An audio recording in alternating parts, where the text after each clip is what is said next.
மாற்றமாய் தோன்றும் பாதைகளிலெல்லாம் பின்னிலே தாங்கிடும் உள்ளங்கை அழகு.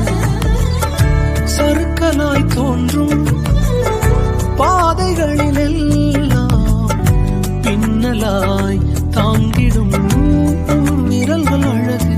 நான் எந்த நிலை என்றாலும் என்னை விட்டு போகாமல் நிற்பதெல்லாம் அழகு.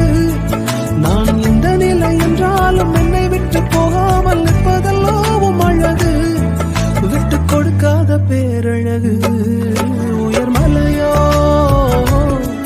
சமவெளியோ இரண்டில்